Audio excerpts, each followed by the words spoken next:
No, brothers, please! Your dreams end here. Get in the pit! In the pit! A coat of many colors, a father's favorite son, and brothers whose jealousy would lead to an act that changed history forever. This is the story of Joseph sold into slavery by his own blood. In the land of Canaan lived Jacob and his son Joseph, 17 years old, tending the flocks with his brothers. Now Israel loved Joseph more than any of his other sons, because he had been born to him in his old age. And he made him a richly ornamented robe. When his brothers saw that their father loved him more than any of them, they hated him and could not speak a kind word to him. Joseph had a dream, and when he told it to his brothers, they hated him all the more. Listen to this dream I had. We were binding sheaves of grain out in the field. Suddenly my sheaf rose and stood upright, while your sheaves gathered around mine and bowed down to it. Do you intend to reign over us?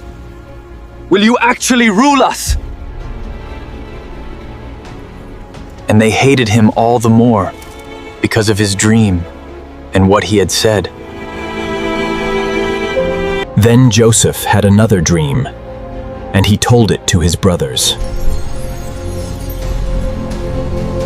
Listen, I had another dream. The sun and moon and 11 stars were bowing down to me.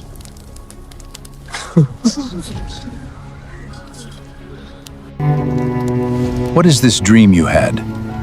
Will your mother and I and your brothers actually come and bow down to the ground before you?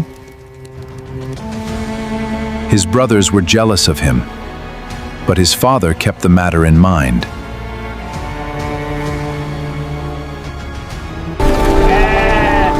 Joseph's brothers had gone to graze their father's flocks near Shechem.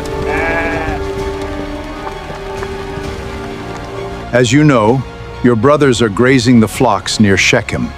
Come, I am going to send you to them. Very well. So Jacob sent him off from the valley of Hebron, and a man found him wandering in the fields and asked him, "What are you looking for?" I'm looking for my brothers. Can you tell me where they are grazing their flocks? They have moved on from here. I heard them say, "Let's go to Dothan." So Joseph went after his brothers and found them near Dothan. But they saw him in the distance, and before he reached them, they plotted to kill him.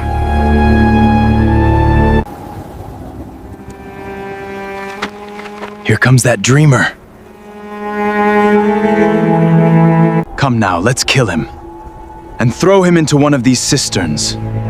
And say that a ferocious animal devoured him. Then we'll see what comes of his dreams.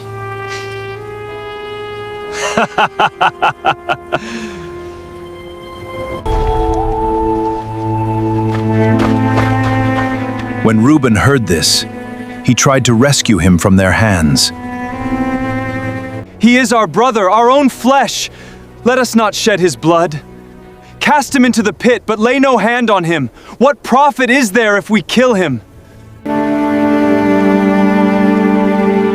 Reuben said this to rescue him from them and take him back to his father.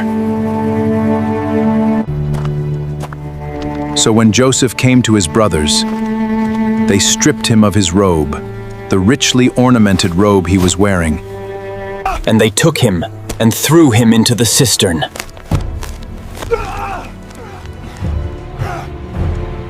The cistern was empty. There was no water in it.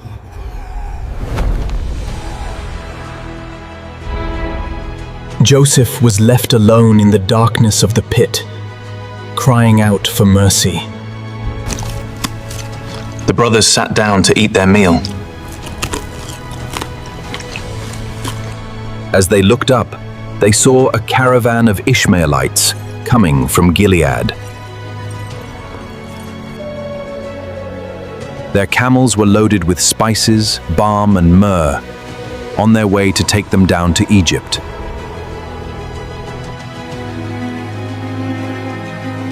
What will we gain if we kill our brother and cover up his blood? Come, let's sell him to the Ishmaelites and not lay our hands on him. He is our brother, our own flesh and blood. His brothers agreed.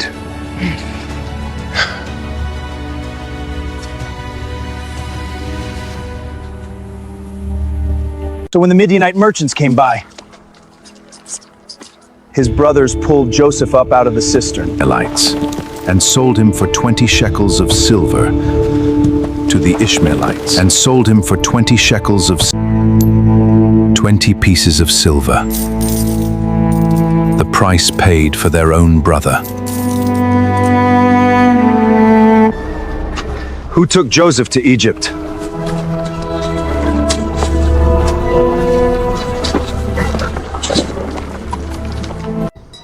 And the caravan carried him away toward Egypt, leaving his brothers and his father's house behind forever. When Reuben returned to the cistern and saw that Joseph was not there, he tore his clothes. He tore his clothes. The boy isn't there! Where can I turn now? Then they took Joseph's robe, slaughtered a young goat, and dipped the robe in the blood. They took the ornamented robe back to their father. We found this. Examine it to see whether it is your son's robe. It is my son's robe. A ferocious animal has devoured him. Joseph has surely been torn to pieces. Then Jacob tore his clothes, put on sackcloth, and mourned for his son many days. All his sons and daughters came to comfort him, but he refused to be comforted. No, in mourning will I go down to the grave to my son. So his father wept for him.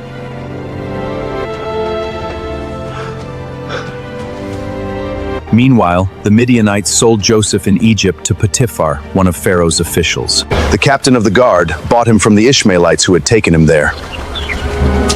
What his brothers meant for evil, God had already begun to weave into a greater plan. Far from his father, far from his home, Joseph stood alone in the land of Egypt.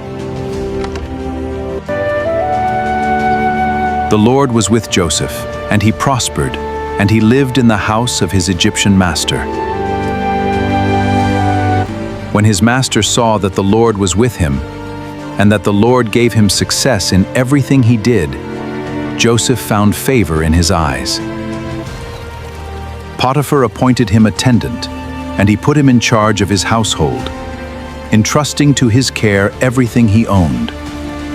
From the time he put him in charge of his household and of all that he owned, the Lord blessed the household of the Egyptian because of Joseph. So Potiphar left everything he had in Joseph's care.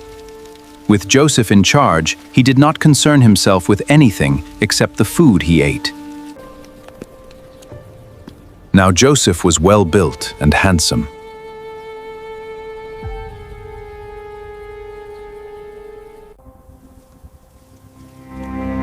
And after a while, his master's wife took notice of Joseph.